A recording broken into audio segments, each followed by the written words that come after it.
आज कार्यालय का उद्घाटन है, क्या और रहने वाला? सबसे पहले तो आप सबका बहुत बहुत स्वागत, अभिनंदन। जैसा कि आप देख रहे हैं कि आज लोकसभा चुनाव को लेकर लोकसभा का कार्यालय का तो उद्घाटन हम पहले कर चुके हैं। आज लोकसभा चुनाव के लिए विधानसभाओं में भी लोकसभा कार्यालयों का उद्घाटन किया गया है। उसी के निमित्त आज जुकलाना विधानसभा में भी कार्यालय का उद्घाटन रहा और उसमें माननीय हमारे मुख्यमंत्री मनोहर लाल जी और माननीय प्रदेश अध्यक्ष नायब सैनी जी का उद्बोधन हम सब कार्यकर्ताओं ने यहाँ एकत्रित होकर वर्चुअल माध्यम से हमने उनको सुना। जी, कार्यालय का उद्घाटन, अभी टिकट किसी को डिसाइड नहीं हुई, ये कार्यालय का उद्घाटन क्या दर्शाता है?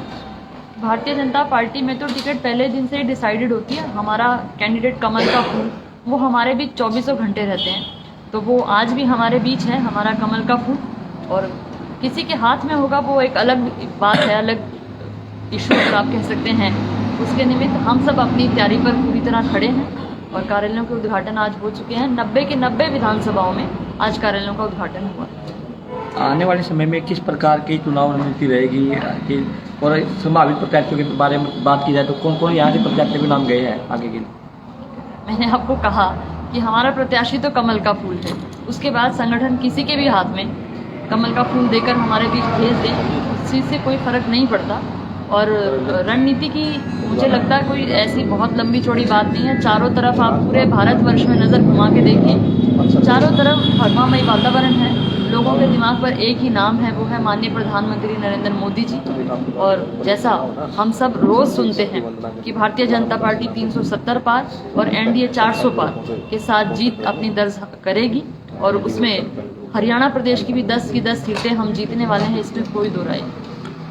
गठबंधन की बात कर रहे थे, तो क्या अब जेजेपी के साथ गठबंधन है या कहूँगा आप 10 की 10 गिनती करेंगे? कि वो केंद्र नेतृत्व का निर्णय रहेगा, वो गठबंधन में करें या जो भी करें। हमें तो ये कहा गया है कि 10 सीटों पर भारतीय जनता पार्टी का कैंडिडेट रहेगा और 10 की 10 सीटों पर हमें जीतना है। जी, हमारे बीच में हरियाणा ट्रेडर्स वेलफेयर बोर्ड के उपाध्यक्ष श्रीनिवास जी, क्या आगामी आप लोगों की रणनीति रहने वाली? रणनीति आप अभी देख रहे हो कि चुनाव डिक्लेयर नहीं हुए हैं, किसी पार्टी की कोई आपस में तालमेल नहीं हुआ दो विरोधी पार्टियों का, और भारतीय जनता पार्टी ने लोकसभा के कार्यालय खोल दिए और विधानसभाओं में भी कार्यालय खोल दिए, चुनाव कार्यालय खोल दिए। तो भारतीय जनता पार्टी नीति के हिसाब से, काम के हिसाब से, रणनीति के हिसाब से सबसे आगे है। और माननीय नरेंद्र मोदी जी का कोई जवाब नहीं है। वो एक ही बात कहते हैं कि धारा 370 तोड़ी है तो 370 पार भाजपा करेगी। गठबंधन जो है, एनडीए जो है, वो 400 पार करेगा।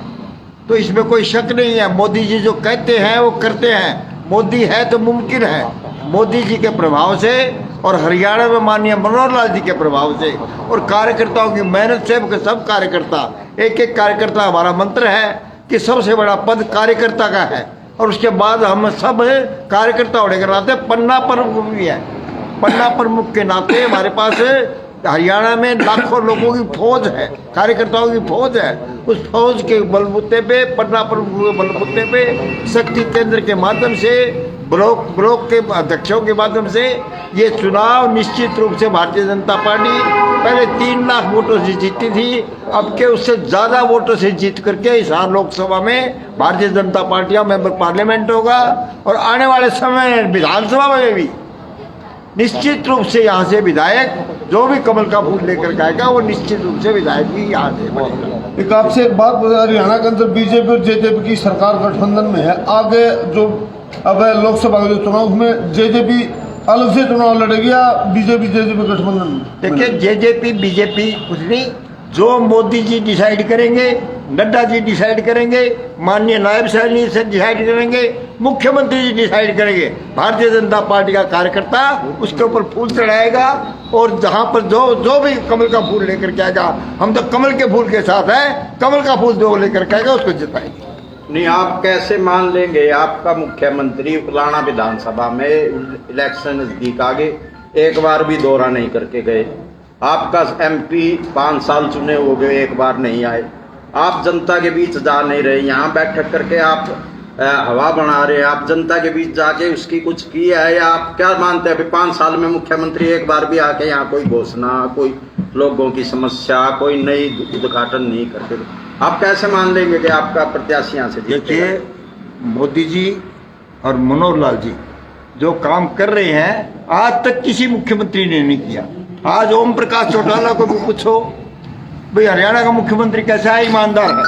ये ईमानदारी की छाप और ईमानदारी का काम और पोर्टल के माध्यम से जन जन तक पहुंचना। जो आदमी 60 साल का हो गया, घर बैठे उसकी पेंशन बनाना, ये दौरों से भी फालतू है। और जहां हमने संवाद भी किया है, अगर आपका अगली बार मुख्यमंत्री आता तो उकलानावासी ये अपेक्षा ना करे कि उकलाना में भी आएंगे। नहीं, उकलाना में नहीं आएंगे, उकलाना में आएंगे, पक्के आएंगे। मेरा कहना है 5 साल में नहीं आए तो आगे आप ये कह रहे हो वहीं बैठे सब जगह वो नहीं जा पाए तो प्रतिनिधि गिनाते हैं। डॉक्टर कमल प्रदेश का सीएम सारा प्रदेश का दौरा नहीं कर पाया, आप क्या मानते हैं? जनसंवाद किए हैं, जनसंवाद किए हैं, उकलाना में नहीं आए 5 साल में।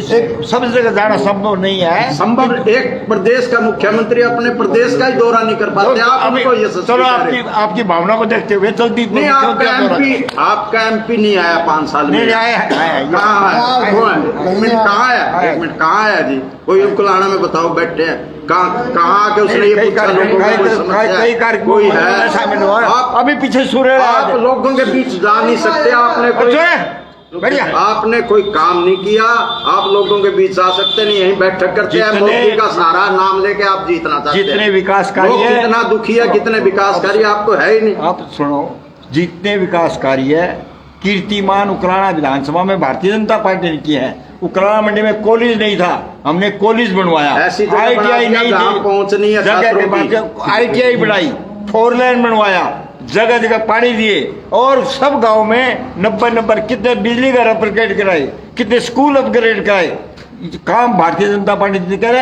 और अब बूथ तक जो काम है वो हर बुढ़ापा पेंशन 60 साल का होने पर अपने आप घर में पहुंचती है, ऑनलाइन पहुंचती है। पहले कहते थे पढ़ी लिखी पंचायतें हरियाणा में की है, जिसका विरोध किया है। अब उन पढ़ी लिखी पंचायत के हरियाणा में अनेक काम किए हैं। देश में मोदी जी ने धारा 370, राम मंदिर, कितने काम ऐसे है जी। राम मंदिर कोई बड़ी बात है? राम मंदिर के नाम पे वोट, अगर घर में 5 आदमी, एक आदमी कागज हाथ में रहता उसके, कभी आधार कार्ड से लिंक करवा लो, कभी कुछ करवा लो, एक आदमी कागज में रहता बिजी, कभी आधार कार्ड अपडेट कराओ, कभी कुछ कागज तो मुझे यही बात मनोहर लाल जी करिए। पढ़ी लिखी पंचायतें इसी बात से बनाई है। पंचायतों को अधिकार तो पोर्टल में उलझा रहे आम आदमी ठाके, कभी CSC, कभी वो, ये सरकार ने आप पे नहीं किया। पहले लोगों को मिलता विकसित भारत यात्रा गई है, वहाँ पर जा करके टाइम वहीं उसी मौके पे सारे समाधान किया है। मौके पे सबको बुला कर भाजपा वाले हवा में हैं। आप जाके देखो कितने लोग तंग है, कितने लोगों के आपने पेंशन काट दी,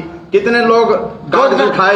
यही तो बात है, नजायज पेंशन जितनी सारी काटती है, जो जायज वो बढ़ा रहे हैं। 1 मिनट जी, फैमिली ID में किसी 1,80,000 है, आज 1,80,000 रुपए, जिसके पास 20 किलो उसके 1,80,000 है, जिसके पास 1 किलो उसके 2,80,000 रुपए। फैमिली ID आपकी जो गलत है वो काट रहे हैं। 80 रुपए 100 रुपए के आदमी लगता है, कागज मुड़ जाए। जो गलत है वो काट रहे हैं, ठीक है वो बढ़ा रहे हैं।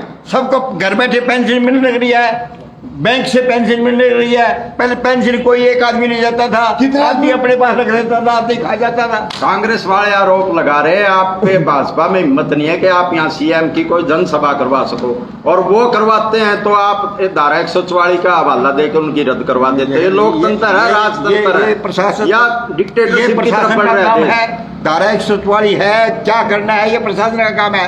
अब हमने भी धारा 144 का पालन किया ना, बंद कमरे में प्रशासन क्या जब 10 फरवरी से लग रही है उसको, जिसको आयोजक को सूचित कर रहे हैं 48 घंटे पहले, इसका मतलब तो कोई 2 साल पहले मंजूरी भी नहीं। अफसरशाही है भी। आप लोकतंत्र की बजाय आपको नहीं लग रहा राजतंत्र या हमारे ऊपर भी अभी है। हमने भी छोटा कार्यक्रम किया है ना। क्यों यहाँ है 50 बंदे 5 लाख होते हैं अपने घर में कमरे में, तो 50 को 100 बैठ सकते हैं हम, रोड के ऊपर थोड़ी है। ऐसा नहीं लगता भाजपा के लिए अलग कानून आपका राज है? ना, ये बात नहीं।